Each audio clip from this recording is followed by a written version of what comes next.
Buenos días. El día de hoy, mi grupo conformado por Juan Verdugo, Martín Correa y mi persona, Daniel Gómez, les vamos a presentar un caso bastante llamativo que ocurrió en la provincia de Chiloé, específicamente en la isla de Castro. Esta isla es muy conocida por su rica cultura en tradiciones y leyendas, a la par que por su arquitectura tradicional conformada de palafitos. Esta isla mantenía su paisaje único hasta el año 2015, en el que se terminó de construir un centro comercial más conocido como Mall de Castro.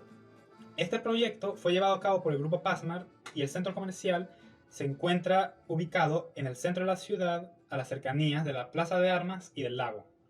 En el 2008 fue aprobado el plan regulador de Castro, que le permitió al grupo Pasmar empezar sus construcciones en el área designada, y para el año 2010 dichas construcciones se llevaron a cabo.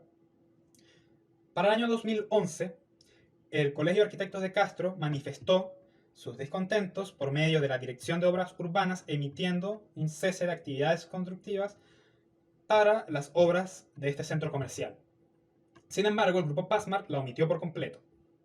Debido a esto, para el año 2012 se tomaron cartas en el asunto y presentaron este tema en el juzgado policial de Castro. Aquí se emitió una multa a la empresa y, sin embargo, esta también la omitió.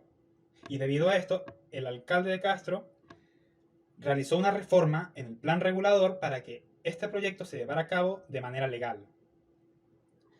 Para el año 2013, este problema había excedido los límites de Castro, por lo que intervino la UNESCO, llegando a esta isla para estudiar un poco más este caso y llegando a la conclusión en que si estas actividades siguieran para el año 2015, la iglesia San Francisco, que es considerada como un patrimonio universal, entraría en riesgo. Aún con todo, la empresa prosiguió con su proyecto y para el año 2015 se terminaron las construcciones de este centro comercial, y que hasta el día de hoy sigue funcionando de manera normal. Ahora bien, para continuar con este tema tenemos que plantearnos primero algunas preguntas y conceptos que nos permiten identificar los diferentes aspectos éticos de este problema en cuestión. Empezando por lo que es el patrimonio. ¿Qué es y qué significa? La iglesia de San Francisco posee un enorme valor cultural debido a que ésta representa una fe que ha permanecido por el paso de los siglos, incluso con todos los ataques que ésta ha recibido. Por ende, la UNESCO la clasificó como Patrimonio Universal a partir del año 2002. Teniendo en cuenta esto, podemos plantearnos diversas preguntas, como lo sería la economía del mercado. Si se impone sobre el Estado y la ciudadanía, ¿podría generarse una sociedad del mercado? Si tomamos en cuenta el ejemplo de la construcción de este mall, la renovación urbana estaría más dirigida a los ciudadanos o a las empresas. ¿Qué cara nos oculta la promesa de la modernidad? ¿El impacto visual fue positivo? ¿Realmente nos puede aportar algo un mall moderno y extenso a un paisaje tradicional como lo es Castro? Si bien se realizó una encuesta y esta tuvo una respuesta mayormente positiva, ¿esto nos garantiza un resultado justo? Tomando en cuenta que se extendió la obra y tomó más espacio de lo debido, esto podría representar un peligro para la sustentabilidad futura de la extensión urbana en Castro. ¿El arquitecto tiene la culpa o es solo un subordinado y empleado de esta empresa? ¿Por qué es importante cuidar el patrimonio? ¿Por qué tenemos obligaciones morales hacia él?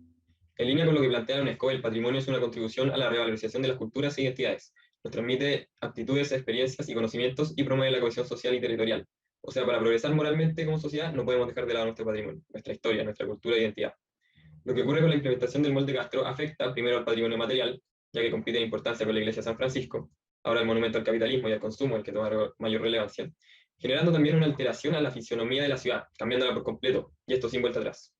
Como expresa Renato Cárdenas, historiador de Chiloé, el mall rompe con la tradición y comienza a uniformar el concepto de modernidad del resto del país, lo que tiene que ver con el otro patrimonio al que afecta el mall, que quizás es aún más importante, como es el patrimonio cultural inmaterial, la identidad y pertenencia. El instalar una máquina de consumo en medio del casco histórico afecta tanto las relaciones entre las personas como la relación de las personas con el lugar. Las expresiones culturales van a cambiar, y esto de manera irreversible. El tema de que la ciudadanía castreña esté a favor del mall trae una polémica en cuanto a la valorización del patrimonio, ya que son ellos quienes lo viven y son finalmente parte de este patrimonio. La UNESCO en ese sentido resalta que son las comunidades e individuos los que deben desempeñar la función principal en la salvaguarda de su propio patrimonio cultural y material. Pero esto choca o se ve imposibilitado de alguna manera por la exaltación al consumo, que como también expresa Renato Cárdenas, es llevado diariamente a cada casa por la televisión a través de la publicidad y también con las salmoneras que se establecieron en Chiloé en la década de los 80. Entonces eso ya convierte a la población chilota, al igual que todos nosotros, en hijos de la sociedad de mercado y claro, como tales, alegan su justo derecho a tener las distracciones, bienes y trabajos que el MOL provee. Dirigentes sociales como Doris Chihuay expresan la inclinación de una parte de la ciudadanía para que venga esa modernidad, criticando también que los que están en contra del MOL son gente de afuera y los eruditos en el tema, que nada tienen que ver con la interna de la ciudad, alega que es el mismo pueblo quien debe encargarse de su cultura y patrimonio. Pero esto también choca con la sostenibilidad y las generaciones futuras, con el principio de responsabilidad de Hans Jonas, y que Roberto Guimaraes expresa como un problema, que las generaciones futuras reciban mayores dotaciones de capital construido a cambio de menores dotaciones de capital cultural, lógicamente sin poder expresar sus deseos de que así sea, es un problema éticamente hablando. El molde Castro claramente atenta contra todo esto, homogeniza los valores de consumo y destroza lo anterior. La inclinación de la gente por el mal es ya una demostración misma de cómo el consumo, que tiene al mall como máximo exponente, va carcomiendo también parte del patrimonio inmaterial. Para entender la sociedad de mercado, primeramente haremos la distinción entre esta y la economía de mercado. Mientras la economía de mercado es un sistema en donde decisiones monetarias se basan en la regulación que el mercado otorga, la sociedad de mercado se entenderá como el ordenamiento social que basa sus políticas y su desarrollo a través de esta economía de mercado. Como expone Guimaraes, las riquezas que traen estos modelos suelen venir acompañadas de asimetrías sociales. ¿En qué consiste el molde Castro en esta temática y con respecto a su polémica?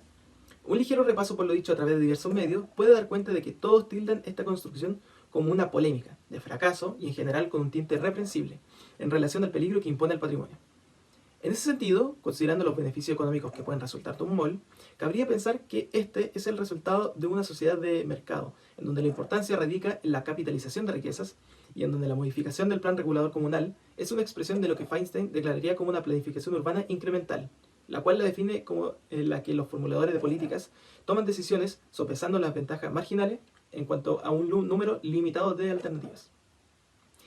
En ese sentido, tal como expone Montaner y Mucci, el emplazamiento del mall puede implicar que el arrasar con la vida comunitaria y con el patrimonio existente implique un detrimento para la carga histórica y de memoria propia del patrimonio, que la promesa de la llegada de la modernidad le exige. De esta manera es que se puede pensar que el mall de Castro es un ejemplo en el que el desarrollo del mercado no es un fin para el desarrollo humano, sino que es un fin en sí mismo, siendo esta una severa contorsión de lo expuesto por Nussbaum. En esta temática es claro que puede entrar John Rawls a la discusión, puesto que se podría pensar que el mall, al cual todas las personas pueden acceder, cumple con todos los principios de libertad que expone el autor. Sin embargo, son los beneficios reales y la intencionalidad que tiene el mall las que lo hacen de una construcción que enriquezca a uno más que otros y que ofrece empleo para un determinado perfil de personas, no trabajando en pro de una real igualdad de oportunidades y en el que hay una impostación de la sensación de libertad, sobre todo considerando la reconfiguración que sufre después el espacio público. En ese sentido, tiene sentido hablar de la renovación urbana, la cual puede ser concebida como una consecuencia de la sociedad de mercado. Es una en la que no se ve ajena de las dinámicas del mall y que bajo la perspectiva del Lefebvre se puede entender que el espacio social es un medio de producción, lo que tiene una relevancia trascendental para este caso, pues el mall es una construcción que pretende incidir en la cotidianidad de las personas. Castro solía desenvolver su cotidianidad en torno a su plaza de armas, situada en su centro y en donde están todos sus servicios, y es sabido que el mall es un dispositivo arquitectónico que tiende a poder arrasar, por sobre todo, a los comercios locales. Más allá de las nociones estéticas y legislativas en torno al mall de Castro, es muy relevante considerar el proceso de consulta ciudadana que se desarrolló en torno a su construcción, puesto que es un medio en el que se puede entender la postura de la ciudadanía, tanto como habitantes de Chiloé, como los que se relacionan directamente con su patrimonio. El Estado de Chile reconoce el derecho a la participación ciudadana, el cual, según el Ministerio de Justicia, tiene la finalidad de que las personas contribuyan al desarrollo de las políticas atingentes a ellos. Para esto, define 3 ejes programáticos que le otorgan sentido y legitimidad a estos procesos. A la ciudadanía se le preguntó acaso si están de acuerdo con la construcción del mall de Castro en las condiciones que se está llevando a cabo, en cuanto a ubicación, arquitectura, tamaño, y además se les preguntó por la implementación de estacionamientos y de un bypass para Castro. Para discutir acerca de los ejes programáticos propuestos para la implementación de la participación ciudadana, consideramos el testimonio de Renato Cárdenas, un historiador chilote que muestra una de las perspectivas que se levantó en torno a este proceso. A raíz de sus declaraciones, cabe prestar atención al hecho de que las otras 2 preguntas de la consulta, las cuales tuvieron una recepción muy similar, no tuvieron el mismo nivel de preponderancia que el mall de Castro para las autoridades. Al mismo tiempo, es innegable que los habitantes de Chiloé votaron considerando la promesa de modernidad y de mejoras en la oferta laboral que el mall presuntamente traería consigo.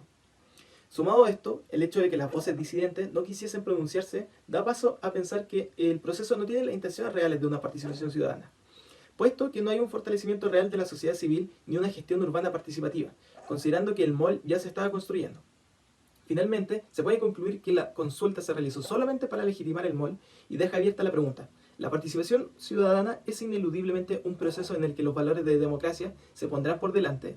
Y más aún queda abierta la otra pregunta, es que ¿serán siempre las mejores decisiones las que tome directamente la ciudadanía con respecto a su patrimonio?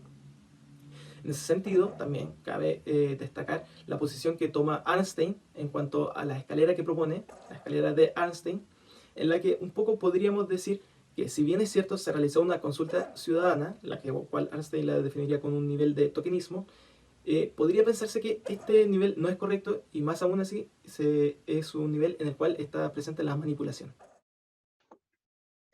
El Estado de Derecho es el imperio de la ley, y a este se tiene que someter el Estado, los poderes no estatales, sociales, económicos y demás, y los ciudadanos.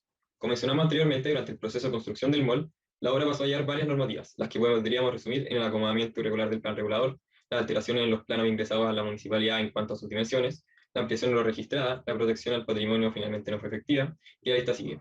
El resultado, destitución por negligencia administrativa de la directora de obras que dio el permiso para la obra, y una que otra multa para la empresa. O sea, el mall se construyó, los 2 pisos que la UNESCO pidió quitar fueron construidos años después, y ahí se encuentra funcionando con sus 6 plantas de altura, sus salas de cine, en medio de la ciudad histórica de Castro.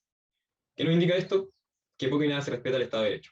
Si bien hay legislación, porque en otros lados derechamente está ausente el Estado de Derecho, las mismas autoridades encargadas de hacerlo cumplir son las que junto con los intereses empresariales se encargan de transgredirlo, lo que es aún más grave. ¿Y por qué es tan grave éticamente que se viole o no exista un Estado de Derecho? Bueno, porque este es el marco regulador de la convivencia, una guía que tenemos que cumplir dentro de nuestro accionar ético, fundamental para tener un cierto orden en las interacciones sociales. ¿Qué pasa si no se cumple o si su no cumplimiento no tiene mayores consecuencias? Serán los que tienen más poder los que saldrán ganando, claro. El sector empresarial con su poder económico y el Estado con su monopolio de la fuerza. Los mayores damnificados, la ciudadanía. Aristóteles ya nos lo expresaba, haciendo una similitud entre el incontinente y la ciudad que tiene leyes y no las cumple. Y es a partir de eso que surge la corrupción, el fraude y el abuso. Bueno, eso es justamente lo que pasa en este caso, que es solo un ejemplo de lo que pasa a nivel país en Chile. Si queremos ser una sociedad coherente moralmente hablando, tenemos que actuar dentro de las normas que nosotros mismos nos hemos impuesto para poder funcionar como sociedad. Si no, ¿de qué va a servir la Constitución que ahora está en juego, por ejemplo? El ejemplo o mal ejemplo del molde Castro también nos sugiere el por dónde tiene que ir guiada esa gobernabilidad. En la línea Hans Jonas, y Marais lo expresa muy bien, requiere un paradigma de desarrollo que considere el crecimiento económico como un medio y no como un fin, que proteja tanto a las generaciones actuales como a las futuras y que respete los sistemas naturales que permiten la existencia del planeta.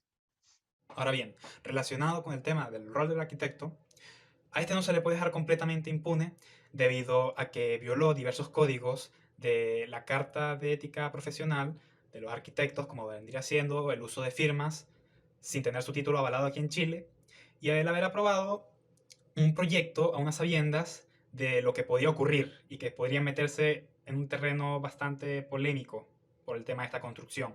Esto lo podemos relacionar con lo propuesto por Aristóteles de las virtudes de la justicia, ya que estos llevaron a cabo este proyecto completamente conscientes en qué se estaban metiendo. Por lo tanto, este no fue un acto justo. Tampoco se le puede atribuir justicia debido a que al momento de hacer la participación ciudadana, estos no aclararon completamente a dónde querían llegar, a dónde querían construir, simplemente preguntaron por un sí y un no.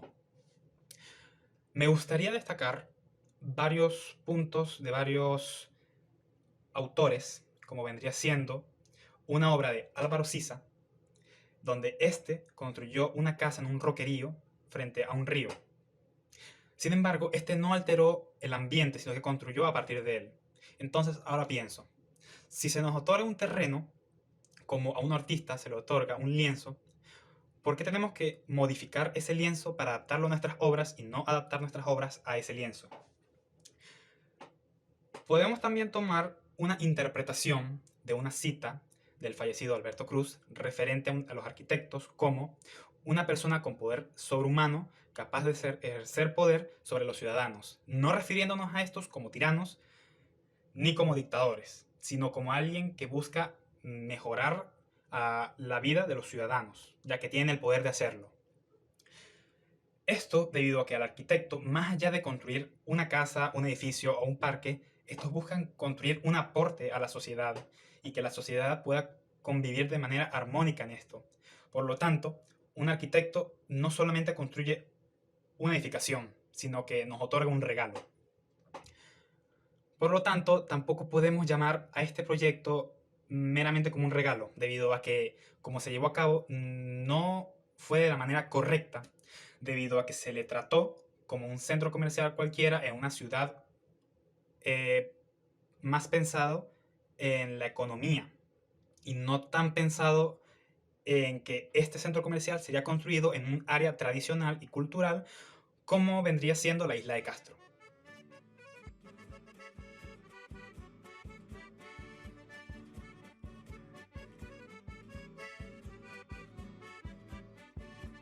Si bien podemos decir que un centro comercial trae consigo bastantes beneficios debido a los aportes sociales y económicos que trae con él, y que la gente de Castro estuvo a favor de su construcción, para este caso, ¿qué nos parece más importante? ¿La identidad y la cultura de un pueblo como lo es Castro o la concepción de una necesidad materializada en un centro comercial? Finalmente, lo urgente en torno al Mall de Castro no tiene que ver exactamente con la estética que tenga, o siquiera en torno a su existencia, sino en el discurso que implanta. El Mall Paseo de Chiloé es un caso en el que hay un discurso acerca de la incidencia que tiene este centro comercial en la toma de decisiones políticas y finalmente en la forma en la que se ejerce la gobernanza. Esta configura el espacio público y también en las dinámicas en las que se verán adscritas sus habitantes, al mismo tiempo de que pone en evidencia el rol que tienen las autoridades en temáticas de regulación. Todo ello bajo la consideración de que la calidad de vida de los habitantes quedará a merced del mercado de suelos. Queda la sensación, con esta obra tan poco ética, que el mercado se está imponiendo a costa de las personas, a costa de necesidades y promesas de modernidad y placer. Queda la sensación de que nos estamos subordinando a ellos sin importar las implicancias éticas que conlleve. Políticos, empresarios, arquitectos, profesionales y civiles, partícipes y envueltos en esto. ¿Está siendo el crecimiento económico un medio para fines humanos? ¿O estamos siendo nosotras y nosotros medios para un fin económico?